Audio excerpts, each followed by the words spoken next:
think that it's getting young man bringing up my sarsaparilla. Thank you for the indulgence. Howdy, my name is Coltrane.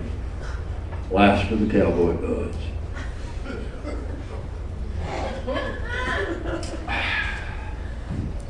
My father was a psilocybin farmer, and my mother was a bale of hay. Their relationship was a trip.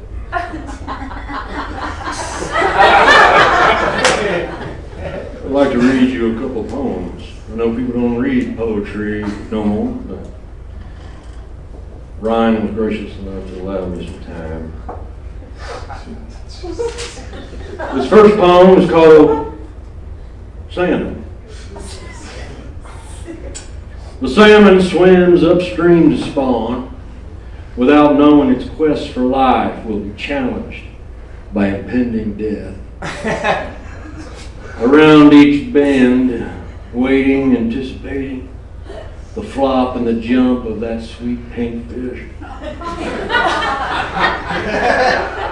It's the grizzly bear with blood-stained teeth and chewing tobacco in its cheek.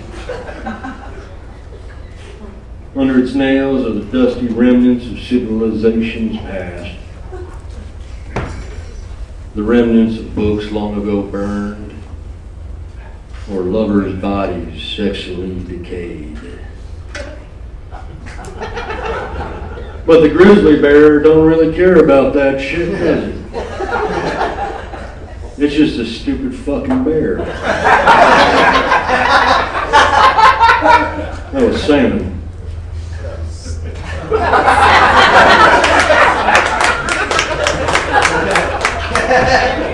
I'd like to read you another poem if I could, written by me. This one's called a holiday poem. And I'd like to dedicate it to the guy who was standing in front of me at a line at Starbucks, called the barista a bitch for forgetting the whipped cream on his pumpkin spice latte. To him. I'd love nothing more than to teach you a lesson with the weathered knuckles of my fist. But since it's the holidays, I will refrain from your physical education. Instead, we shall apply a lesson of the mind, navigating our vessel of vengeance through the tributaries of meaning and intent. Synecdoche, it's one of my favorite words. It's of Greek origin. It means to refer to the sum by one of its parts. An example would be, let's toss some pigskin. We know you mean football, even though the pigskin is just a part of said ball. Another example would be, you got some nice wheels. We all know you're talking about a car, even though a car is so much more than just its wheels. Another example would be, let's go get some pussy tonight. Even though we know a woman is so much more than just a small part or sometimes large part. So when I say to the man who called the barista a bitch, when I say to that man, you need to shut the fuck up, you dirty asshole. Everybody in this Starbucks knows I'm talking to you. Merry Christmas, fella. That's a holiday poem already. I got one more poem, but before I do, I'd like to take this opportunity to read a class and say if anybody has any questions they'd like to ask. I've been known to be a straight shooter and give philosophical answers to some of life's most challenging questions. What was that? What was the question? I heard a question from this young man right here. See, that was a great example of synecdoche, wasn't it? This dumbass, even though he is much more than just, well, actually, probably not.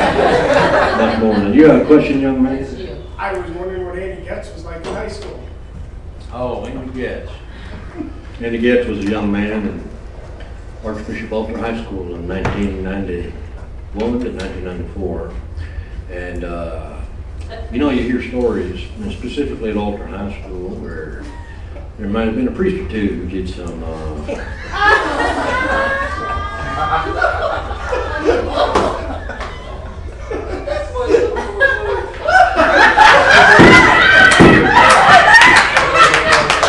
well, we'll just leave it at that. Anybody else have a more appropriate question? The young man in the back there. What is it about Kenny Chesney that makes him so great? The question was, what is it about Kenny Chesney that makes him so great? Well, I gotta tell you that the thing that probably makes Kenny Chesney the greatest is just his BFF friendship with Tim McGraw. To the point where Faith Hill, the betrothed of said Tim McGraw, Indian outlaw himself, said he wasn't allowed to hang out with Kenny Chesney no more. As you can imagine, this dampened the spirits of Kenny and of Tim. What kind of friendship that must be, to where your betrothed forbids its existence. Much like Romeo and Juliet, Tim and Kenny.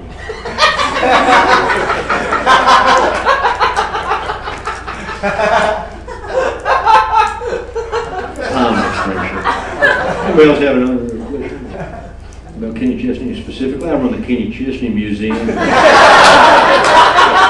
Mesa, Arizona. They're Tuesdays from 4 to 4:15. Limited hours, but I like to sleep a lot.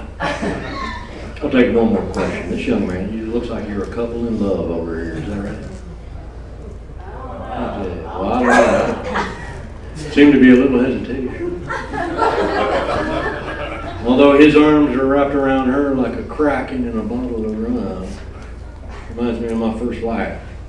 We called her Lightning. I like to ride her a lot. I've always been more of a sunset and a moonshine. I suppose I'll read one more poem since nobody has any more questions. I could solve life's deepest mysteries for you. I live quite alive. 79 years old. I think bourbon keeps me going. Do I have to pay for that? You guys have been fun. I hope you find some time in your days to revisit your love of poetry. If it was ever there. This last poem is called My Grocery List. Hope you like it. Parsnips. Try to find some parsnips that don't look like the thieving kind. The kind that will rob you blind and pay you no mind. They wouldn't think twice and just go on living their life. The kind that might have a scar from a knife fight on their right cheek from a bar in Idaho when things got wild. What you doing in Idaho, friend? This ain't no place for a parsnip. Horseradish root. It's the spicy kind, but you might not know it until it flakes. Or if it's cut, bleeding that hot, hot blood. Only a vampire who's brave enough to withstand the heat would dare suckle from its nectar. When it's minced, it's almost like a portal, opening up to another realm where flavors pass through, only to be awakened to their higher selves. Orange juice concentrate, 3 cans. Something about the pulp getting stuck between my teeth reminds me of the years in the shift, in the space that's grown between. Old friends, old lovers, old bicuspids.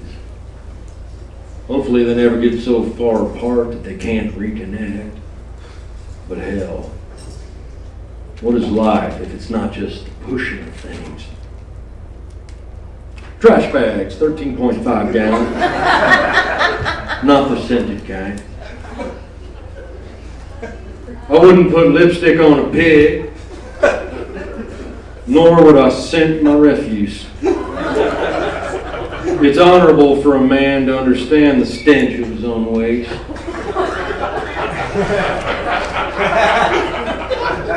For it is within those moments where the gnarl crawls deep into Plato's cave, hiding within the darkness of a nostril. It's here that man can realize his excess and ponder his coming fate. The timeless, stinky decay. Don't forget batteries.